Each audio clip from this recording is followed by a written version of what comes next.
mariage qui a monté. Il y a contacté la chambre à Cédie. Et puis je reviens bien. Et comme il s'est ndali. Descends sur moi. Viens transformer. Maman dans ta présence, Saint-Esprit.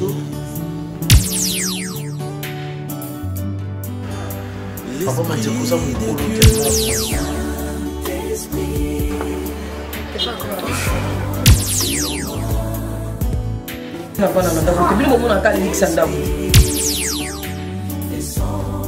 papa nga zo ndio kola ete usi kana tenu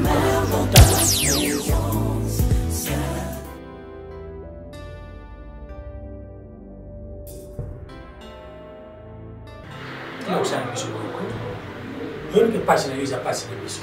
Zorvi. La première jour, tu n'as pas compris. Il faut m'appeler Zorvi. Zorvi. La première jour, tu n'as pas révisé l'émission. La deuxième jour, idem. On continue là-bas. Pour lui, ça tient un officier. Puis quand on vous a dit, sur la mission. Tata, il y a des choses sur la mission. Il y a un peu de battre. Les gens qui étaient capables de vous dire. Vous êtes constaté que vous avez dit que vous avez dit que vous avez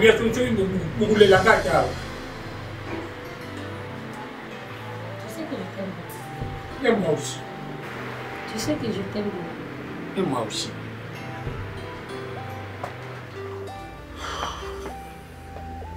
Dis-moi, c'est quoi le problème?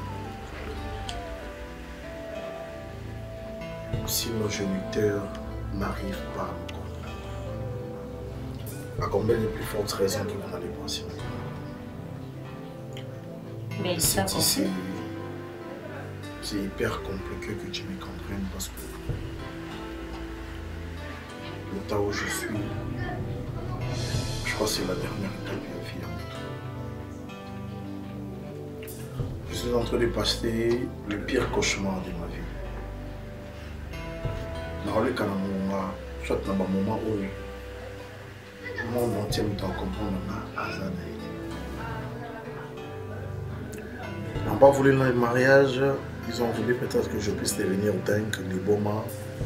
Ça, je crois mon père serait content. Parce que je n'imagine plus la vie sans Cardozo. Si tu es ma petite soeur, tu sais que nous sommes cadets. Alors on est censé d'avoir une progéniture, c'est-à-dire descendance ambitieuse à la main. C'est Tiabala. Papa, on n'a pas compris parce qu'il fallait un moment qui est bien. Chose grave. Malgré tout ça, malgré nous ce sont les papa a limité. Papa, on n'a pas compris. Chose grave, on t'a ôté la bonheur et papa ou à s'il te plaît, Jean-Louis. Est-ce que tu vas bien? Je suis dans ma peau, bien sûr. Non. C'est que moi je sais. Les belle famille, il y a un mariage. Déjà, papa, mais papa a accepté. Il t'a donné même de l'argent pour aller donner là-bas. Je suis en train de transférer parce que je ne sais pas mal de ces problèmes. Parce que tu n'es pas aussi mal. Papa m'a dit que je sais. Comment ça, papa? Je sais qu'il y a une famille à Cardozo, des validats, mariage, des pour Bakataka, enveloppe, nambo, patati patata. Même papa s'est là, on était étonnés, nous tous. Et bizarrement, c'est le contraire parce que c'est mon père qui ne veut plus laisser. C'est mon père qui ne veut plus laisser le mariage. Quand tu ne pas ça dans le cadre de il y a tout négocier. papa, c'est le cas d'un bon naïf à Kadi. Je lui ai monté, j'ai vu la carte. Mais oui. Papa, je suis comme une enveloppe pour la demande à la femme. Juste là, moi, je... C'était 1000 $. Non, on a eu qu'il remet il y a 500. Ah, c'était 500. Mais vous quand c'était 500 bon. C'était 500. Dans le chouchou. Après, pour raisonner, dans ce liquide, ce qui m'a dit, j'allais, tu nous connais notre 500 bon. On dit 500 $. C'était ça, on va tout ça. Ce n'est pas l'argent qui me préoccupe. Ce n'est pas papa, maman, qui que ce soit qui me préoccupe. Mais c'est mon amour. C'est ma vie. Est-ce que vous êtes en train de comprendre? Donc ta vie c'est Cardozo? Non, écoute. Je vais faire ma vie avec Cardozo, toi tu es ma petite sœur. Tu feras aussi ta vie avec la personne que tu vas aimer. Maintenant je demande à vous, s'il te plaît. C'était la famille de Cardozo, maintenant c'est pas moi. Au juste, c'est quoi le problème? Voilà, c'est la question aussi que moi je me pose. Au juste, c'est quoi le problème? Oui, c'est le canal, le canal que je vois tant, il y a plus de monde. Oui, bah, les gens qui nous ont cassé, merci. Bon, quand tu vas à Bouya, quand tu vas à Bouya, on a encore les gens qui c'est leur sentiment. Qu'est-ce qui vous pousse plutôt à dire que Bazoboya mon atina? C'est leur sentiment, mon père ne veut pas. Quel sentiment? Avant il avait accepté. Mais voilà. Maintenant subitement il change comme ça. Et avant il avait accepté, subitement il change comme ça. Je trouve que c'est pas un sentiment. Il est poussé par un sentiment. Et un sentiment qui est trop mauvais. Mais écoutez, moi je vous donne 48 heures, c'est-à-dire des jours. Calme-toi. C'est-tu? Calme-toi. Tu représentes ma maman. Je te respecte beaucoup. J'aimerais que tu parles avec ton père, parce qu'il n'est plus mon père. Déjà. Dorénavant, je dirais ça. Parle avec ton papa. Demande-lui, pour l'amour du ciel, qu'il me dise réellement si c'est quoi la vraie raison de l'interdit ce mariage. Papa m'a dit, ça rend la vie sur ma famille. Mais étant qu'il y a mon cours, ça mon même il y a papa. Sois attention. Le de la maman, les beaux et la grave. Ne me dis pas ça, s'il te plaît. Repose-toi. C'est tu sur le papa. Et t'as oublié. J'ai envie de communiquer mon comme tu comme. Dès que tu as mis la chambre, tu as eu sur le bal, il y a pour le bal.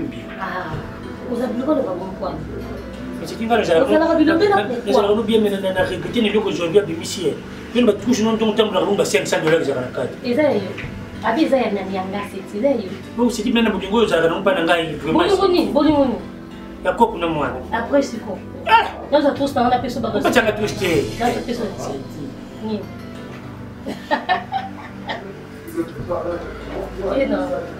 Kena yo ke là ça là.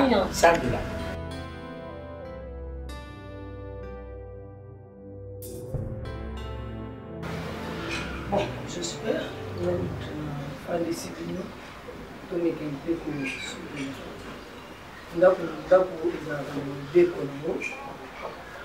j'espère que papa et ma fille aux alentours de Mouménaï nakoki kokangwana na yo kaka volonté naza na sorti fo yo utika kati awa okoma na portail. C'est qui encore le nom Barik hein? Barik a bandou lamba awa. J'espère que a gardé bande naye aux abandeko aux abinimité papa yanga fille yo za kamakasi aux ala peu courageux. Il faut aller dans le portail, ou tikeli bari cuisine, pour repasser bilamba papa, pour lamba tout consort, makambo itali lessive yanda pour bari mutazu yango. Yo komi na portail. C'est bon? OK. Ngai et je ne loko moko ka kelekele nga na vie, andero na yango et je ne loko mshwe lekele nga ezate. Ko so na bine déclarer, et je loko shingo solo laki yango, ou fandela ki déjà dikita. Et ko simba na muka kate. Na yoki na nganya sho uti ko loba ko ikolekela pengate ngai loko lekela nga kaka aéroport njili ba shobe ngo aéroport njili mesha ko sire tuvi na commune ya Shele wenja Shele mbao eja na commune ya Bumbu ba shobe ngo wenja Shele mbao prison ya Makala eja sire tuvi na commune ya Shele mbao ba shobe ngo prison ya Makala hôpital d'Ingaliema ejo kine ko sire tuvi kuna na commune ya Gombe ba shobe ngo hôpital ya Ngaliema chose grave. Parquet général à ma tête et je suis retrouvé dans 4 mairies à on a limité. Il y a comme qui est pas qui me brille avec le gouvernement ou tout ça les rêves ou on tout va faire oh yo va tangish la bicho. Parlons le mot le bani. T'es une question bon t'es Barik aza mona muke tout ce qui a eu za mukolo okengela bande za problème t'es. Et j'ai ignorance. Ngala bari na bino na passe. ngoto bobo par là olingo loba nini ngoto bobo oyo papa yanga fier ne blague pas avec moi moi je ne blague pas avec toi papa sois responsable wa mkolo kolinga te na créer sur eux karaté na boulette est-ce que porte mo choisi net miyimba ok c'est bon on a besoin de compte final na okende na ko faire ndenge bonjour yeye. Toi, tu es malade ou comment? Patron non mené. Oui, écoute, Tadou, Louaou, Abandon Benganga Yenga, parce que Nazaïa, mais Nazaïa n'a yoté. C'est pas dit le roi pour Abandon Benganga. Allez, Yoko Karamina. Yenga, toi, ta patron là. Dans mon poste, on tient ma personne, c'est comment perdre. Azana bela prononciation. Azani. Bela ba prononciation trop. Attends, mais là, la prononciation. Il y a pas ma camolo. Maman, dis-moi, c'est bon. N'a pas outillage pour la porte. N'a pas outillage pour la couleur. Pour la comme awa, il y a ma faire chez Guérico. Pour la joie ta femme. Mais pourquoi on met ta bouche au PC cadet? Comme ça, il y a ma faire. Au quotidien, au côté de mes clients là. Les très bien vêtu, je te jure. Oui. Je déteste Barek. Je déteste Barek. Vraiment, je déteste Barek.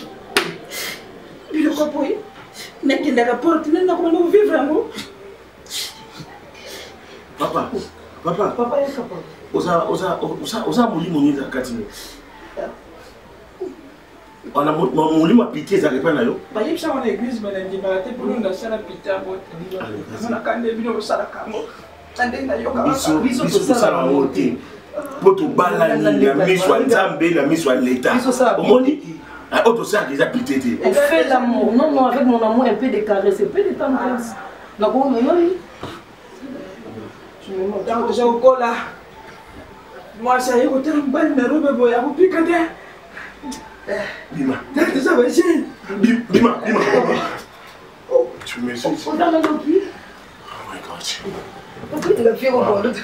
Tout autant, il est très bien habillé. Là, je te jure, franchement. Ok. Il y a qui m'a mis ma tara, ma fouta.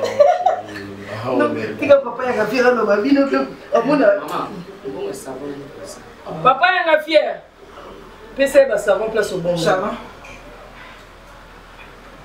D'abord, je vais te raconter un peu de ma boîte. T'as maman de base, t'as 10 bananes. Et ça va ça comme ça.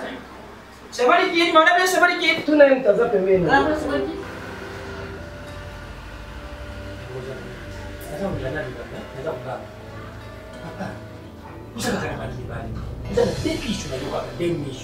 soki leso moko ekotise oyo mosusu mpe ekomona bien te soki oza komona seti akomi na bastress c'est parce que première ei na ye wana eza bien te papa zorvi aza bien te zorvi nous promet la mort soki omeki koluka kimia te na citation mariage sotral na ye mpa ati kosala libala akomisala mabe papa s'il vous plaît. Daddy, tu sais quoi? C'était vous qui avez accepté le mariage de Jean-Louis. Et apparemment, tu étais content de ça. Au salut ma projet.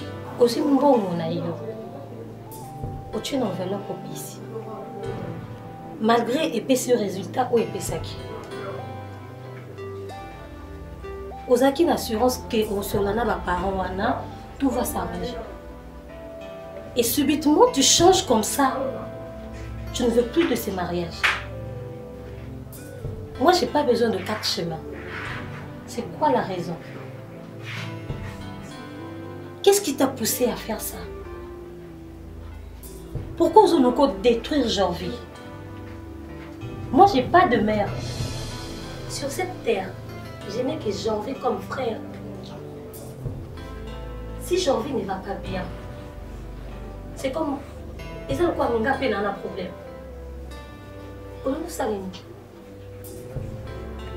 Apparemment, je ne te retrouve plus. Pourquoi tu veux plus de ce mariage? Parce que je ne veux plus. Pour quelle raison? Ma fille, la cause, il y a malheur, il y a vie, c'est ce mariage. Et je ne permettrai jamais, plus jamais, que ma vie soit encore détruite. Et Tina Kotanani. Donc, c'est pour cela j'ai dit niet. Apparemment, je ne sais pas si... Si seulement si il ne restait qu'une seule femme au monde, Ezaka Mwana Wana, j'ai envie à Okufa, to Akotikala, à balader. C'est pas normal, Daddy. Moi, si aujourd'hui a préféré c'est Cardozo. Mais... Je dis non. Papa, s'il vous plaît. Je dis non. Je dis non. Mariage Wana et au Salamate Penaboui. Pourquoi? Je dis non. Daddy, apparemment, allez out. Allez out, je te dis. Ok. C'est pas normal. Daddy, j'ai envie... Il n'y a rien à dire. Va là-bas. Va là-bas.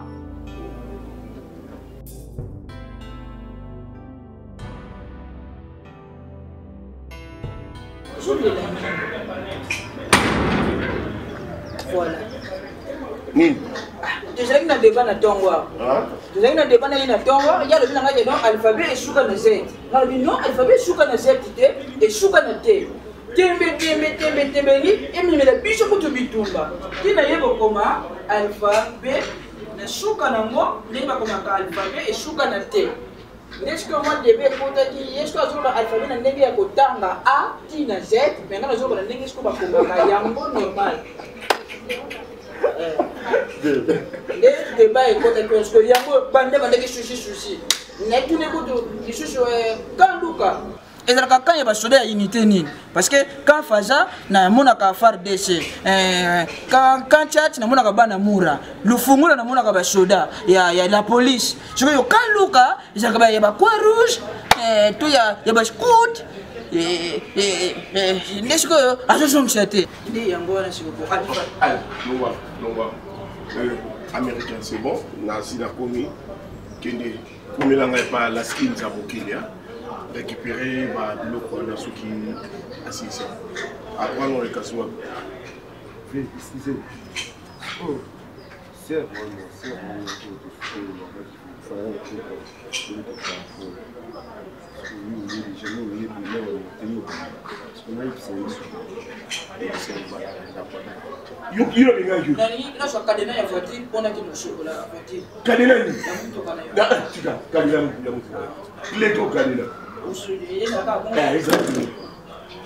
C'est bon.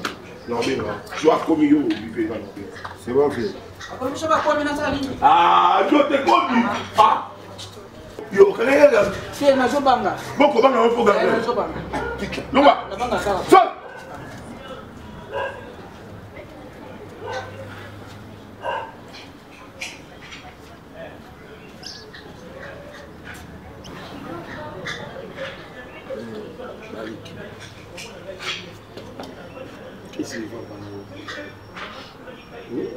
Yaya, ebi oyo esalanga mpasi kotala na ndako ya nanga moko nabima mwana mosala epuis nde namonaki yo naki nayebaki nozala ye parceke yo oza ya na ngai ka moko nasala na ye mais okoyebisa bato teke ngai naleki na yo je sais pas pourquoi namérite nyonso. Ata maman vraiment place na tiki kuna na mboka ayoka kenga na kuma mwana musala mena ndako na oya pourquoi tout ça n'habite ni na sala yo ya depuis depuis na yapa na oya na bilamba otilo ko soja tikele kinanga asa esina ndima na ko koma bo n'habite ilo ni jo kasi yo pour nos alliés qui n'aille n'habite nos sanité pour nos alliés qui n'aille ya kanisa tata na mboka maman peso conseil ya liboso koyo zo voyager pour ya Kinshasa pour luka pour la liberté za la bien mais ya yo ye Kinshasa la ligue no la ladi tanda ko ndini ngana ko maboy ni ndasala vous êtes avec nous au suka seli kama mbongo ndo côté et je ne peux pas ça donc on peut pas même couper mon patron non on peut péter et puis vous avez yé ngapo ya ngai raisonner et vous ça la boye pour vous sous année des crèmes qui va na yo ou eza a vous a pas na ya maman aboti biso ya bando ya Kinshasa atali puta ya pamba otinda te maman obela okipaka te ya nayebi te toza sous famille na te oyebisa bato nini na Kinshasa awa bakama nyonso bayaka awa bape na bapapa na bamama na bango meme mwasi na yo ape na famille na ye ya monsko yo famille na yo obima na nzete ngeka nebisa onokokala ngo vivre moi te s'il a moyen ofutelanga transport azonga na ngai soko bomaka na mboka ngo babomaka kaka bela okoka pasi yo te la okoka te je n'arrive pas si pour te yaya Avec on peut se la passer.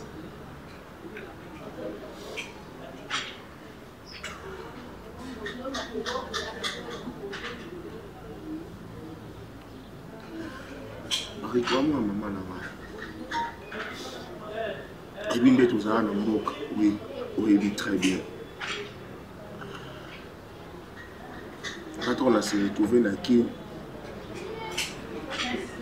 petit na bundi le bola jeune nyonso abundaka comme responsable pas na alors moi si nalingaki na ba orgueil mais namemaki na simplicité te ayebisa ye vérité a baparent na wa bazalaka na mboka te bazalaka na kini te bavanda na poto bandeko na nga libota na biso nyonso nde babota biso nyonso toa na poto kanga momi na kini naomona siko porte d'entrée te bateya biso na malongi avant tobalana babenga yango malongi bato banokadre biso na mariage balobaki tokoki kobombana eloko moko te fo kobimisa vérité siko vérité oyo nasi nabimisaki baparent bino bandeko na nga bwana poto soki nabimisi yango lisusu awa ke yo oza leki na nga propre ecréer badésordre na foyer raison pour laquelle nabimi ozala kaka awa na attitude oyo toza bato nayebi eloko nini oyo nazosala mpo naluka porte d'entrée mimi aza mwasi nga muna bala mimi te mutabala nga mpo nayebisa eke oyo aza leki na nga ata mwana mama kulutu na nga mais bari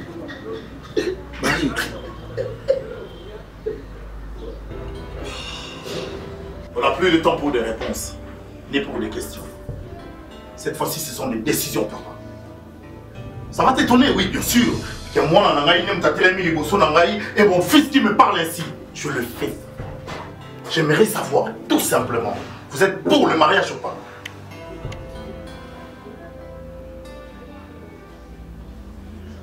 Beaucoup de temps de silence. Et un sens T. Mon élève va bien Kindoki. Yango oh yo papa nanga olingo sala. Tu tournes sur moi? J'ai pas peur de toi, papa. Tu tournes sur moi? J'ai pas peur de toi. Je n'ai pas peur de toi, papa. Tu tournes sur moi? Je l'ai fait. Ok. Bravo. Bravo à toi aussi. Allez faire ton mariage. Moi je dis non. Je n'irai pas, je ne participerai jamais, plus jamais dans ma vie. Ok.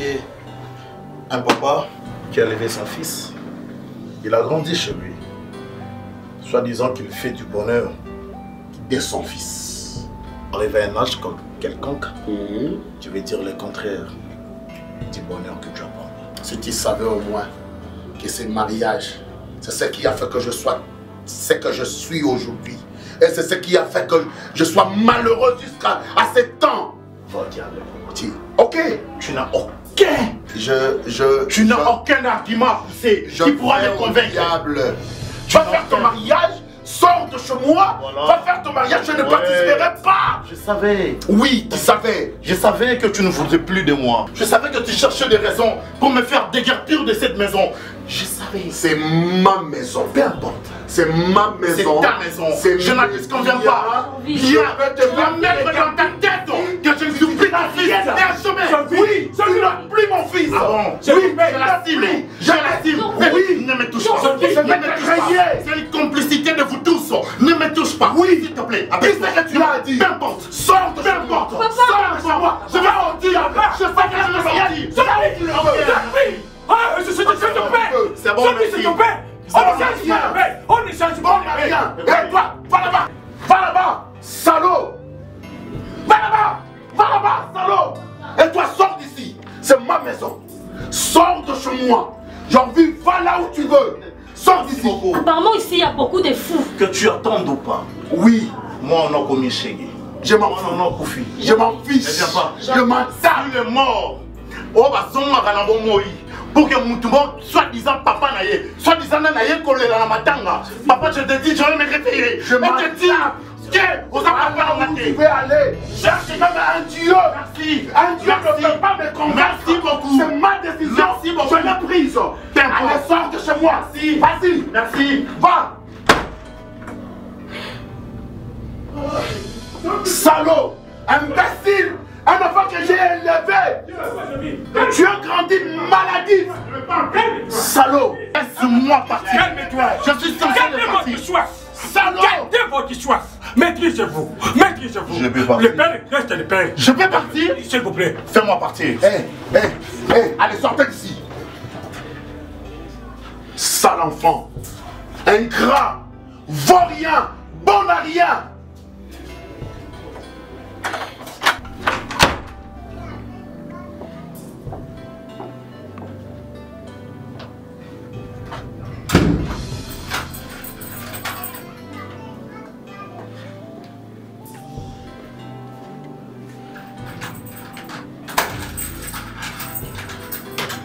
J'ai envie. Qu'est-ce qu'il y a? Qu'est-ce qu'il y a? Pourquoi vous le chassez alors?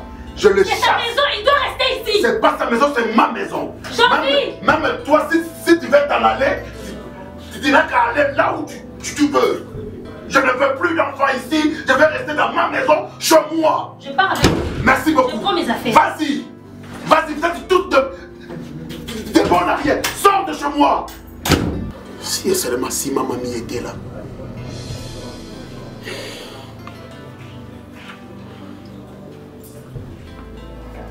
S'il ne sortait pas avec ces...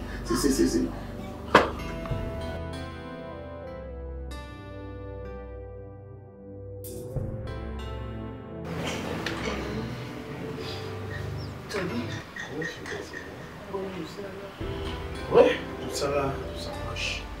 Tu sais quoi, chérie? Et lui, avec Kota là, ce qui coule, on va trouver solo Ivan à Wapi. Et là, la femme là qui, elle vient là pour ma la puissance de la vie. Elle vient là pour la puissance de la zété à manga. Or, ma manga au côté là, ils ont la canne avec ta peau, ils ont un glisson. Donc, on coupe le kéli, on couille au boucan. Et on se donne un appel sur le col d'entité à Kokoti. Maintenant, on banga. On se comprend. Bah, Kokoti, ça a l'écolo, on m'a tapé au point de boucan du bassin. Mais on réfléchit. Mais déjà, mon cas, c'est une fois d'un cas spécialisé. Voilà. Si on a un peu sur Bolingo, il y a mal de l'eau. Venu na kuva ndata na ebonga na bukio na sali na tina sali na bukio na tina sali et on peut avoir que matembele za mokonzi ya bandu oza mokonzi basi nyonso afela est-ce que maman Adélaïde maman Lucie Adélaïde eza fondation na ye ezokende vraiment bien makasi nazo sepela avec notre ami dans mon béni mugolo camarade na biso mibali ya ba meilleur couple Mwanda Darling Noël. Ah, Mwanda Darling Noël. Solo ya Kafu. En tout cas, Mikolo Soussou a une nouvelle collection. Depuis que j'étais avec la maman, bon. Oui. Oui, maman Béa. Ah bon? Oui, avec papa Noël. Tout allez ensemble. Il y a Azwa Kombo, il y a papa Noël. Voilà. Donc, on va pas vous les 25, les 25. Ok, mon amour, ça tombe bien. On est sur mon barrique de quoi avec un bilamba moko même moi ba short moi kala moi ba jean moi kala ko me mama papa kaye adina la ko yo za mbilene la personnalité ba yaka awa so ba kuti ni ta no ke ça la bien que quand on a crédibilité na yo azamo no musala na yo bon c'est moi ke mon papa ya fier bana papa moi je me sois même de la biso avec pasaka ça la mort ça la chambre dans la biso soit la salité moi je ça bien que maman ça va ok donc sur la salle de Moko Yaya avec tout le respect de Moulinaye à Ballon mais quand on compte à moi Sima mais quand on récapitule mon qui au Botibana moi on a soumelo la libo makata libo bana bana basa sacré ibele baso luka bana na ngonga o mais yo zui nzamba peso chance zui bana et en plus on kolisi bako ata moko ta zui kama vi ce qui moi na débordé je viens de réclamer ma droit d'aller. Il a le droit de se marier. Mais yo ko na niveau nini kanda ngoku tata ndenge ni obenga na bana. Ba yi pa nga vi webi ndako na ngande mezali. Na ocha ba place ni. Yo na mona ki na bi non. Ça ne peut pas se passer comme ça. Na bango vena tout na yo qu'est-ce qui se passe au juste? Et comment na tina niveau yo. Obo ibala ali so mo ya mwana. Et puis ben non c'est maman na bana. Dis-moi un peu, on a petit na yo. Yebisaka, qu'est-ce qui se passe? Na yebana.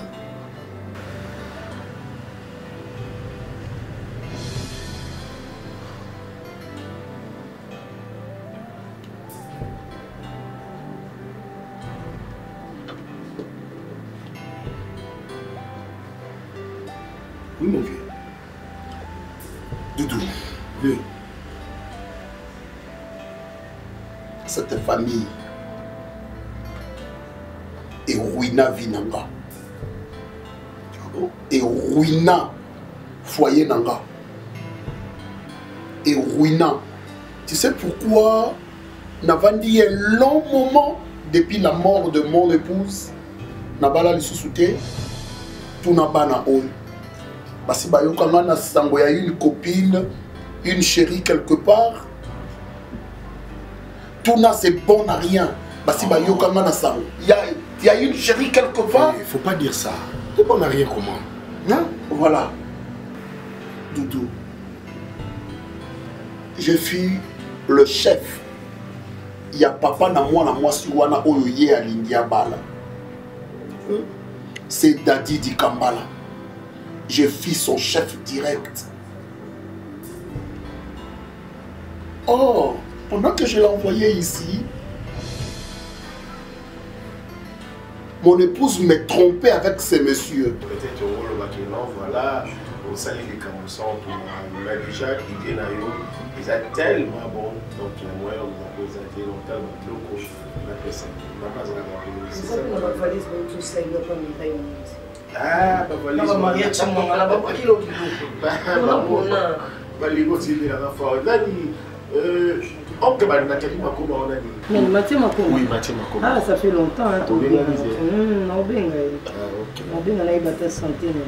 Bon, on va Sandrine Nelly après, avec Mario pour avoir gagné ma solo. Et surtout le contact. J'ai envie de manger une glace. Ah bon? Ah, bien là, c'est mon ok. Papa, on a fier. Maman, Barry Kakia. Ozalaka musika tongi ozalaka on a pas eu le capacabunyo sur là. Là on est dans le sous là on est loin. C'est quoi le client comme ça? yango nazolinga nazonga ndako nasenga mama nzela nazonga nakamisila te bilamba ya pauvre tata po papa banda kufa babilamba oyo bapesanga na lata te tokanga kaka totya na shuba na bana bariki comme ça jona yango tata na baza taille mona bariki ya odiminishe papa aza taille es kaka lokola yo. My God. Ebi bariki wana osala na ye aza mwana nani nayebi yo camarade nanga kuna banda osala très bien. Ok, alors faut pas kolukaka kotya aza mwana ya balabala te biso tokolia glace. Mais quand tu as pris quoi? Glace c'est ça, ouais. Vite, mais écoute, la glace c'est ça, bon. Pour que nous volions glace, il y a que ça, la glace. Moi, je me suis dit que je bandais l'eau. Glace au tour, crème, on dit ça glace. Non, la boîte c'était quoi? Bon, ça donne crème, il y a glace, c'est tout glace. Ah, donc il y a glace, pardon. Mais glace c'est dans le frigo. Il y a un. Tu peux me glace c'est dans le frigo. Mon même ça va ma papa. Quoi? Quel monsieur? Maman na bana nanga abandaki kokosanga na tata ya mwana wana babandaki kobima. C'est pas possible. J'ai su la nouvelle. Mobali moko te andima mwasi na ye akosa ye na mobali mosusu.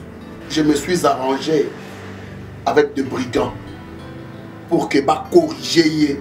Or tango ba brigand bakei ba lukaye, il était accompagné de mon épouse. Lokola moko ya ba brigand esi aya na ndako mwasi nanga mona ye. Ce qui va corriger type wana et que la nouvelle ya correction na ye ndenge balinga ki ba bete la ye elinga ki ebima mabe la femme allait me dénoncer. Tango ba beti ye lisasi l'état lingia kima ezuye na tolo mwana mama na bango agangi mikarbue bobomi mutabatu mikarbwende ya baluki etie pelisu masasi les maman na bango akufa bongo. Or j'aimais mon épouse bien que ma bêtise na ye je l'aimais. Non.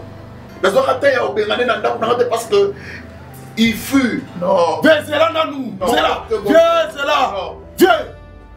Donc, il y a deux causes à l'Iwa, maman Bango. Yemoko azala cause à l'Iwa. Non. C'est totalement bien. Vous avez raison. Maman, on va s'en doumer. Parce que comment se fait ton bima? Na subalterne. Les assassins. Oh. Dis. Bana. Arrêtez ça s'il vous plaît. Cathy,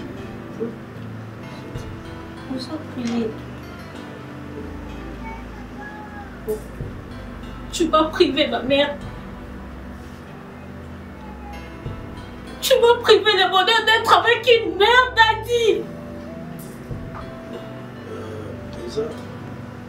Tout ça pourquoi? Je me suis incliné. Cela ne veut pas dire que j'ai perdu. Vous deux. Non, il est mon combat loin de là. Mais plutôt, pour vous montrer comment est-ce que je suis en colère. Et je t'ai aidé de plaisir. Pendant que vous ici, vous avez dit que maman n'a dit que fait pas bandi. Oh, bah, vous m'avez pas perdu soi-disant place à des notes de Kabiloko. Or, c'est toi qui étais l'auteur de sa mort. Je te remercie aussi. Monsieur, bravo la famille. Mais à savoir, tu es un meurtre. Wandoki, tu es un meurtrier. Non. Écoutez, Papa Leki. Quoi m'appelle Papa Leki, avocat du diable. Si je suis venu ici, c'est pour ma petite soeur en réalité. Parce que je suis capable de faire la nuit dans la belle étoile. Dormir, babenganga chèque n'a changé d'identité à Vinanga. Pour la revendre, papa ou un doki. Moi, si à livrer la bêtise, on a jalousie mal placée. Écoutez, papa. Jalousie mal placée. Écoutez, petit. Je ne suis pas en train de faire des discussions avec toi, monsieur. C'est mon grand frère. Tu es de quel Personne côté? Tu es de quel côté alors? Peu importe côté négatif. Ah oui, c'est normal. Et puis, attention. C'est normal. C'est à qui que tu fais attention. Non, même poli de l'année. Non, on me dit s'il faudrait qu'il y ait pas de record. Il y a un polignon sur mon kili. Moi, je le ferai. Et pour manger, pour plutôt venger ma maman. Oui, mariage. Obi qui est Cardozo, famille là, bon, pas essentiel, pas nini. Or, on réclamer droit aux valables. Parce que yo, au côté de la famille, on a otinda batbo, mon papa na bambo. Et je te paye des leaks de me prouver que vous êtes un père responsable, un père normal. Que le bon Dieu te pardonne. Qu'Allah te pardonne. Et non, tu vois, il y a cette fois-ci, à jamais dans cette famille. Ne vous en faites pas. J'ai vu ces pays. La vengeance est derrière votre dos. Merci. J'ai envie. J'ai envie.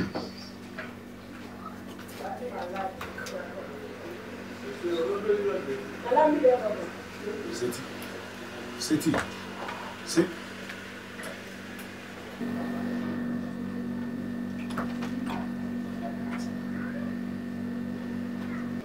Viens. Monio. Ndoki.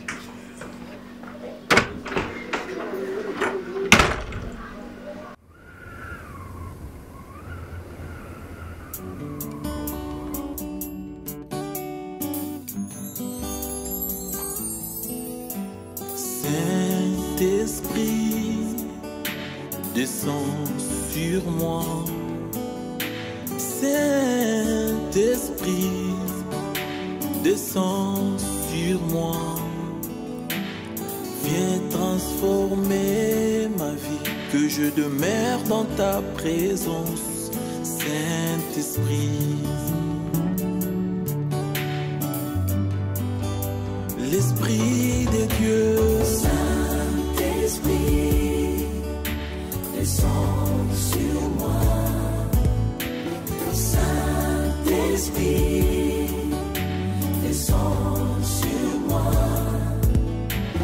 Viens transformer ma vie, que je demeure dans ta présence. Saint-Esprit, j'ai besoin de toi. Inonde mon cœur. Saint-Esprit, Saint-Esprit, descends sur moi. Descends sur moi. Saint-Esprit, oh, descends sur moi. Viens transformer ma vie, que je demeure dans ta présence. Saint-Esprit,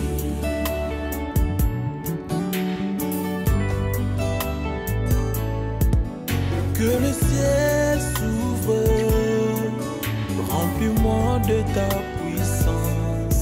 Que le ciel s'ouvre, remplis-moi de ton onction. Viens et règne en moi. Saint-Esprit, viens et règne en moi. Que le ciel s'ouvre, remplis-moi de ta puissance. Que le ciel s'ouvre, remplis-moi de ton onction. Saint-Esprit, remplis-moi.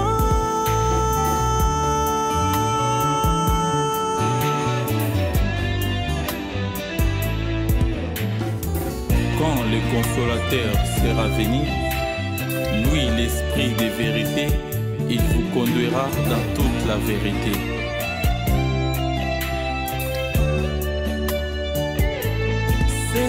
Saint-Esprit, viens à moi, j'ai besoin de toi. Saint-Esprit, Saint-Esprit, remplis ma vie, j'ai besoin de toi. Si tu veux un changement, chante avec moi. L'Esprit de Dieu vient. Saint-Esprit, viens à moi. Viens à moi. toi. Remplis mon cœur, fais changer ma vie, transformer mon être. J'ai besoin de toi. L'esprit de Dieu, les paraclés, viens à moi. J'ai besoin de toi. L'esprit de Dieu, remplis mon cœur. J'ai besoin de toi, Saint-Esprit. Oh Dieu, crée à moi un cœur pur, renouvelle à moi un esprit bien disposé. Alléluia.